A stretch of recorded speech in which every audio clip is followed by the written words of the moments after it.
પારડી પોલીસે ગાંજાના જથ્થા સાથે ટેમ્પો ચાલક અને દમણના મુખ્ય સપ્લાયરને દબોચ્યો। ભેંસલાપાડા પાસેથી 2.8 લાખનો મુદ્દામાલ જપ્ત કર્યો। દમણ ભીમપોરના ઈસમની ધરપકડ સાથે નેટવર્કનો પર્દાફાશ। વલસાડ જિલ્લામાં નશીલા પદાર્થોની હેરાફેરી ડામવા માટે પારડી પોલીસ એક્શન મોડમાં છે।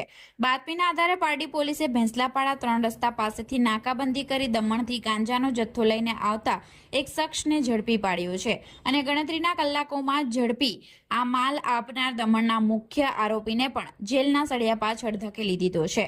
પારડી પોલીસ મથકના પીઆઈ જીઆર ગઢવીના માર્ગદર્શન હેઠળ એએસઆઈ કાંજીભાઈ નથુભાઈની ટીમને બાતમી મળી હતી કે એક સફેદ રંગનો સુપર કેરી ટેમ્પો નંબર GJ15AV7381 માંદક પદાર્થ લઈને પરિયા ગામ તરફથી આવી રહ્યો છે, જેના આધારે વોચ ગોઠવી ટેમ્પાને અટકાવ્યો હતો અને ક્લીનર સીટની પાછળથી પ્લાસ્ટિકની થેલીમાં સંતાડેલો વનસ્પતિજન્ય ગાંજો મળી આવ્યો હતો, જેથી પારડી પોલીસે ઘટના સ્થળે એફએસએલ અધિકારીને બોલાવી પદાર્થોનું પરીક્ષણ કરાવતા તે ગાંજો હોવાનું પ્રમાણિત થયું હતું।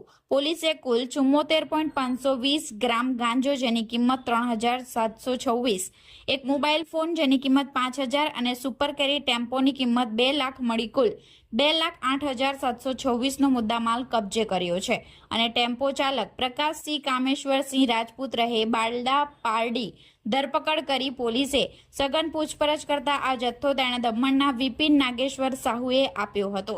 પોલીસે તાત્કાલિક કાર્યવાહી કરી આ કેસના મુખ્ય સૂત્રધાર અને માલ સપ્લાય કરનાર વિપિન નાગેશ્વર સાહુ રહે ભીમપોર દમણની ધરપકડ કરી છે।